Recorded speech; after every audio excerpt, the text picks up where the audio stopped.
Texas country always wins. Let's go to the Buyers Barricades at guest line. Pat Green joining us here on the Blitz. Is, born in San Antonio. Do you call this a hometown show when you come play in San Antonio, Pat?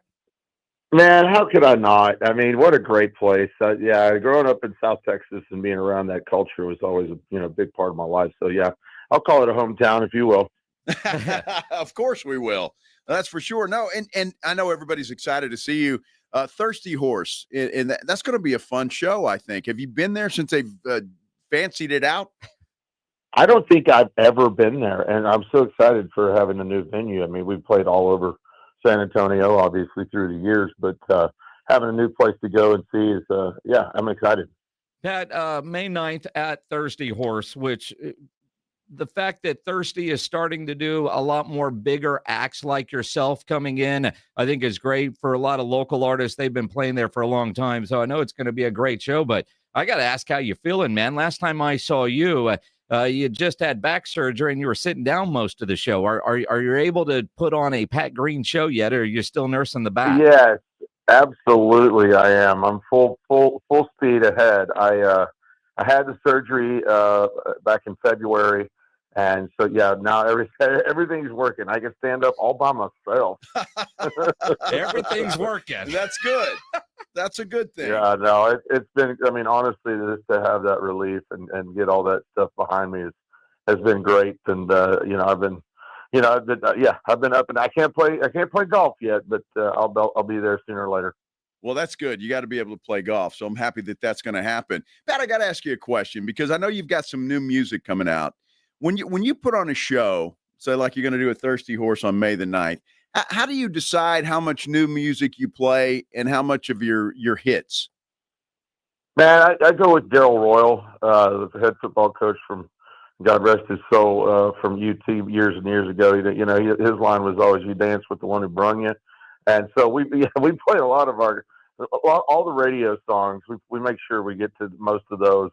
But as far as new music, we try to throw in two, three new ones in there every now and then just to kind of keep the spice going. But these new songs that we have coming out right now are really, really fantastic, and everybody's excited because they're still brand new.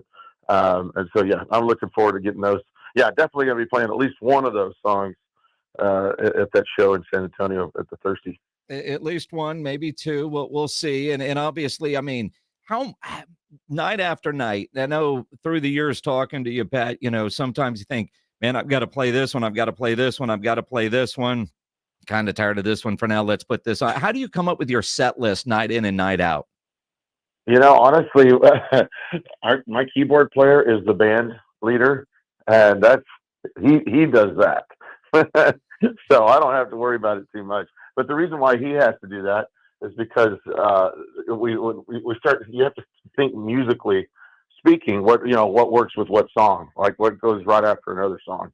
And so that's really kind of how we think about it is, how do we make the show flow?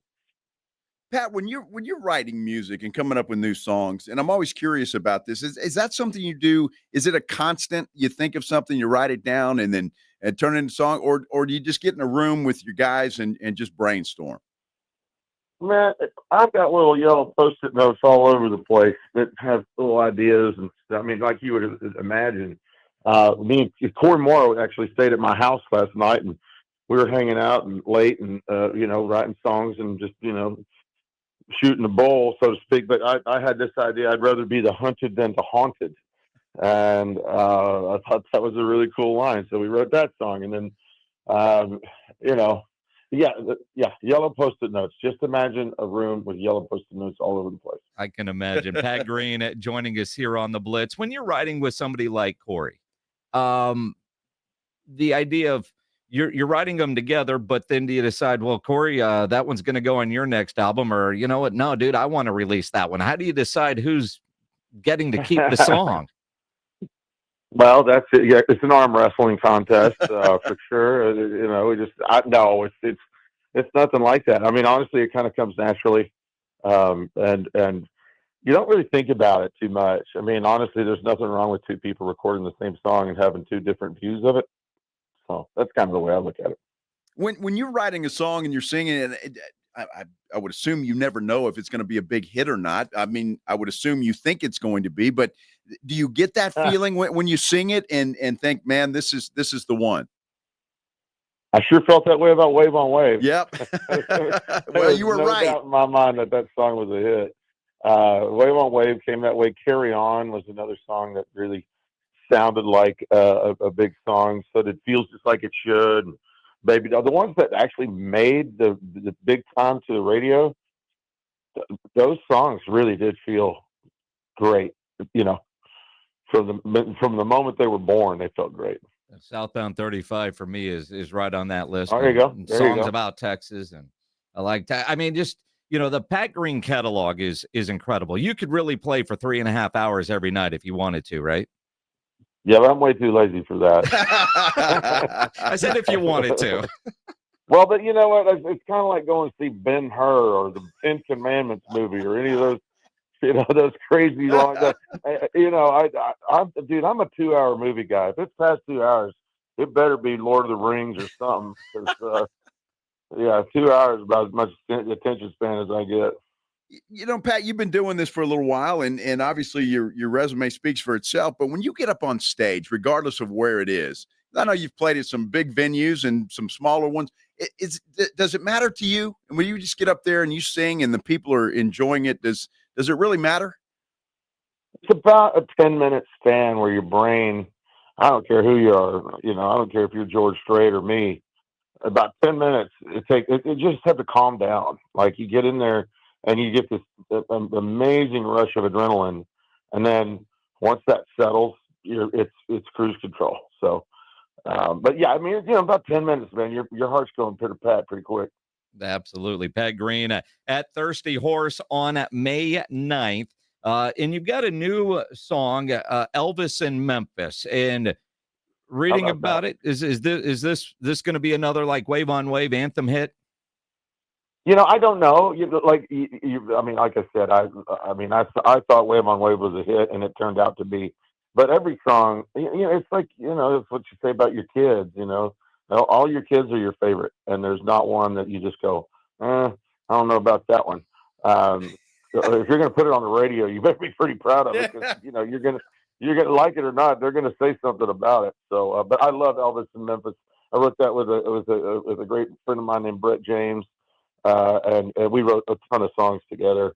We wrote "Feels Just Like It Should" together, and "Home," and a bunch of a lot of great songs that did end up on the radio. He wrote "Jesus Take the Wheel" for crying out loud. So he knows quite a bit about writing songs. And anyway, so that's where Elvis in Memphis came from.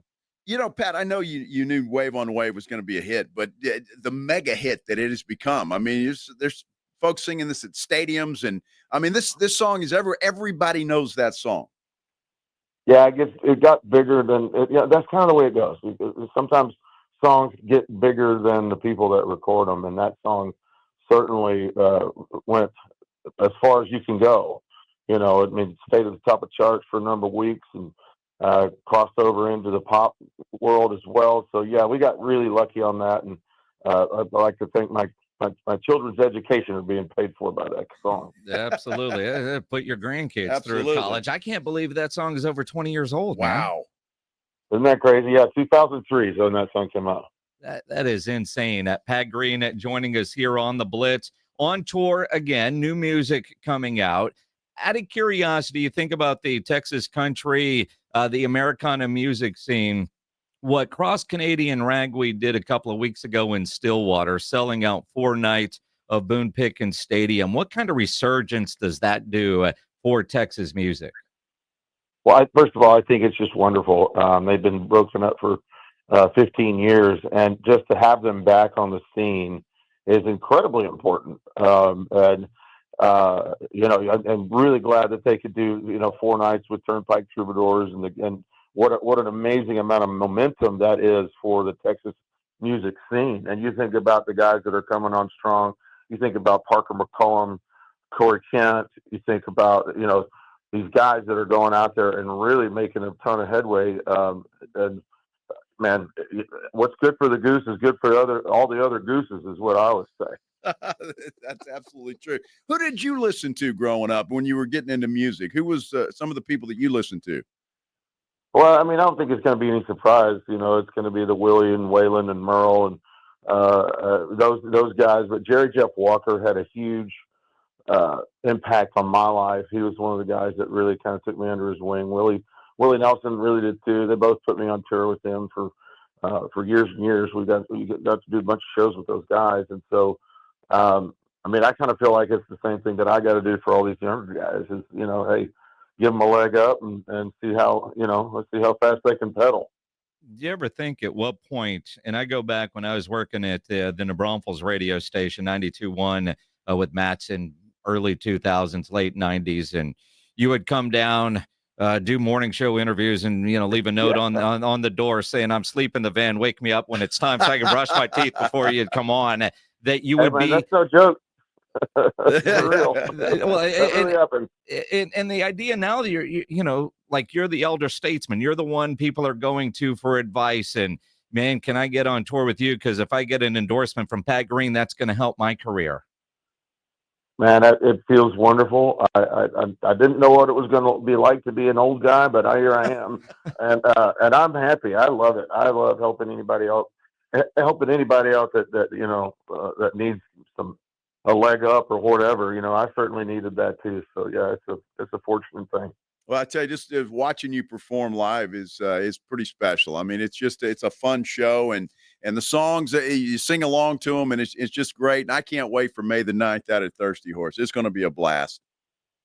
Well, guys, thanks so much for having me on the air. What a pleasure, and man, I can't wait to get back home, see some old buddies down there in San Antonio, and you know, who knows what's going to happen. It's going to be a great time. I know that's what's going to happen. It's going to be fun, and really the crowd will probably do most of the singing as it typically happens at a Pat Green show.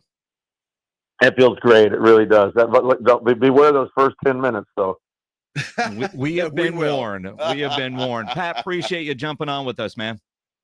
All right, God bless you. I'll be well. Appreciate it. Pat effing Green on the Buyers Barricades at Guest Line, where they provide traffic control, rental, and sales for San Antonio and beyond. Online at buyersbarricades.com. You can get your tickets, thirstyhorse.net. Thirstyhorse.net. Get your tickets.